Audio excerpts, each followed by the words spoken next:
मला एक फक्त 2-3 गोष्टी रसिकांच्या सोबत संवाद साधायचा आहे म्हणून मी त्या निमित्ताने इथे उभी आहे. तर सगळ्यांना इथे बसलेल्या सगळ्यांना माहिती आहे की गुरुजींनी शास्त्रीय संगीताचा प्रचार आणि प्रसारासाठी त्यांचं सगळं आयुष्य त्यांनी इथे घालवलं आणि ते अत्यंत त्यांनी आनंदाने केलं. म्हणजे ते म्हणायचे मला आनंद वाटतो म्हणून मी त्या गोष्टी करू शकलो. तर आम्ही पण सगळे शिष्य जे आता इतके त्यांचे शिष्य आहेत जे जिथे आपापल्या ठिकाणी राहून ते संगीत प्रचार प्रसाराचं काम करता आहेत.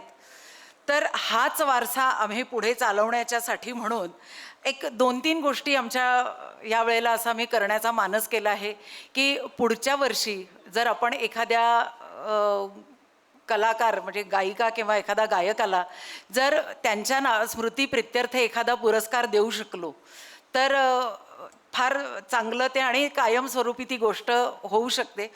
त्याचप्रमाणे एखाद्या गुणी विद्यार्थ्याला जर आपण शिष्यवृत्ती त्यांच्या नावाने दिली तर त्यानिमित्ताने त्याला संगीताचं शिक्षण घेण्यासाठी त्या गोष्टीची मदत होऊ शकते. हा एक आम्ही विचार केलेला आहे. आणि अजून एक विचार आपण त्याच्यात असा केला आहे की वडिलांना घरगुती मैफिली ह्या म्हणजे इथे बसलेल्या सगळ्या विद्यार्थ्यांना माहिती आहे की घरगुती मैफिलींमधनं कसा कलाकार घडतो. तर हाच विचार आम्ही केला आहे की एखादा मोठा कार्यक्रम करायचा म्हटलं की बऱ्याच गोष्टींचे घाट घालावे लागतात.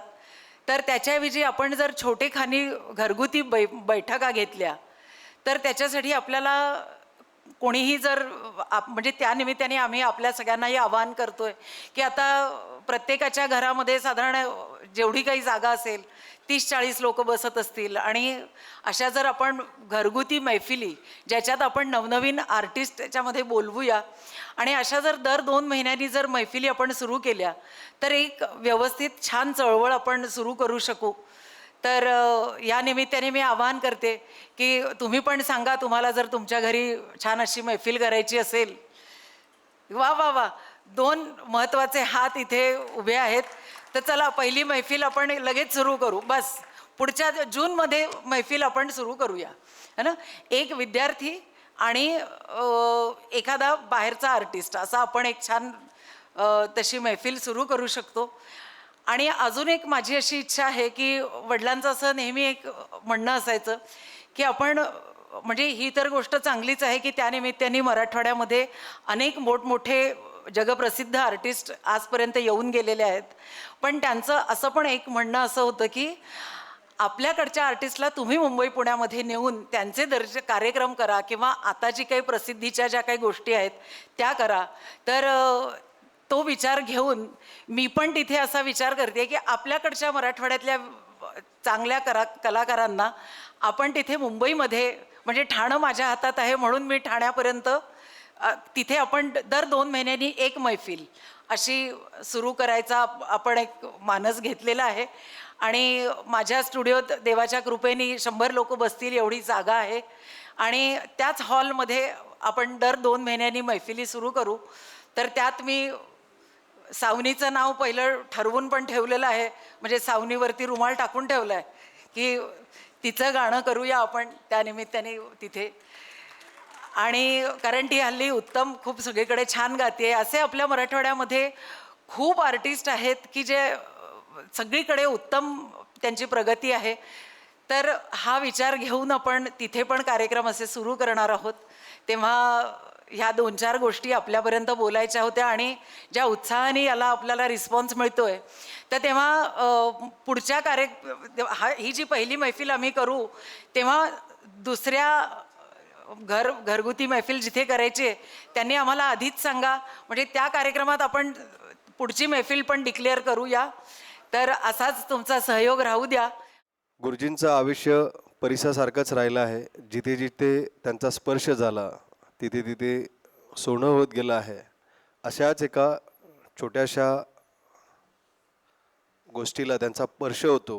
व्यक्तीला एक लहान रूप असलेल्या रोपट्याला त्यांचा स्पर्श होतो आणि पुढे चालून ती एक विद्यार्थिनी प्रजासत्ताक दिनानिमित्त यावर्षी दिल्लीला सांस्कृतिक विभागात महाराष्ट्राचं नेतृत्व करते.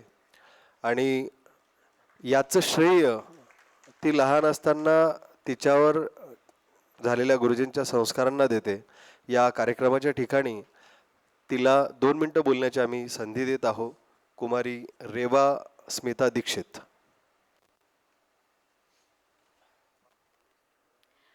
सन्माननीय मान्यवर, हेमाताई, जयंतदादा आणि उपस्थित सर्वांना माझा नमस्कार.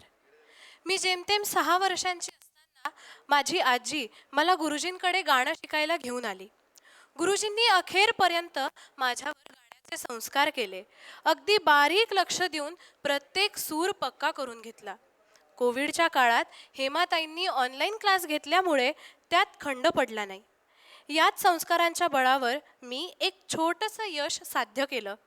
यावर्षी दिल्लीत झालेल्या गणतंत्र दिनाच्या समारंभात मी NCCच्या सांस्कृतिक शिबिरात महाराष्ट्राचं नेतृत्व करू शकले. पुण्यात NCC मुख्यालयात लागोपाठ 7 कॅम्पमध्ये माझे सर्वोच्च प्रयत्न दिल्यानंतर माझी दिल्लीतल्या अखेरच्या शिबिरासाठी निवड झाली. सगळीकडे चालतात तसे काही वशिल्याचे आणि कुरघोड्यांचे प्रकार इथेही चालले, पण गुरुजींनी सूर पक्का करून घेतलेला असल्याने आणि त्यांच्या शुभेच्छांचं आशीर्वादाचं पाठबळ पाठीशी असल्यामुळे अशा प्रकारांचा माझ्या कामगिरीवर परिणाम झाला नाही. सगळ्यांच्या शुभेच्छा आणि आशीर्वादांमुळे मी दिल्लीत पोहोचले. दिल्लीत सुमारे 1.5 महिन्याच्या शिबिरात अनेक मान्यवरांसमोर आमच्या टीमने समूहगीतं सादर केली, समूह नृत्य तसंच बॅले म्हणजे नृत्य नाटिकेसाठी पार्श्वगायन केलं. या सादरीकरणामुळे महाराष्ट्राचे मुख्यमंत्री श्री देवेंद्र फडणवीस यांच्याकडून NCCच्या छत्रपती संभाजीनगर ग्रुपला सर्वश्रेष्ठ ग्रुपचं बॅनर म्हणजे विशेष झेंडा देऊन गौरवण्यात आलं. माझ्या या कामगिरीत गुरुजींचा सिंहाचा वाटा आहे. त्यांनी घालून दिलेल्या संगीताच्या पायावर छोटासा का असेना कळस चढवण्यात मला जे यश आलं त्याचे खरे मानकरी गुरुजी, हेमाताई आणि आपला सगळा परिवार आहे. माझी ही अचीवमेंट मी गुरुजींच्या स्मृतींना अर्पण करते. धन्यवाद. गुरुजींना अभिवादन करून मी कार्यक्रमात व्यत्यय आणणार नाही. मी नकोच म्हणत होतो ताईंना स्वागत करू नका, मला पहिले स्वागत आवडत नाही. मी खूप वेळ झालं मागं बसलो होतो म्हणून मी मागं बसलो, पुढं आलो नाही. गुरुजी आमचे सगळ्यांचे म्हणजे एक परिवाराचे सदस्य, त्याच्याबरोबर गुरूंसारखेच असले खूप वर्षाचे पिढ्यानपिढ्याचे या परिवाराशी आमचे संबंध असल्यामुळं आज या व्यस्ततेमध्ये सुद्धा माझं मन काही राहवलं नाही. त्याच्यामुळं मी एक अर्धा तास तरी या कार्यक्रमाला जावं असं मला वाटलं, म्हणून मी या कार्यक्रमाला आलो. मी पूर्ण एक आता शेवटची भैरवी होईल असं मला वाटतं, पण मी आपली सगळ्यांची थोडी रजा घेतो. मला एका कार्यक्रमाला जायचं असल्यामुळं एक अर्धा तास मी खूप मनापासून आनंदी झालो. आज ताई तुम्ही मला बोलवलं त्याबद्दल मी तुमचा आभार व्यक्त करतो आणि थांबतो. जय हिंद, जय महाराष्ट्र.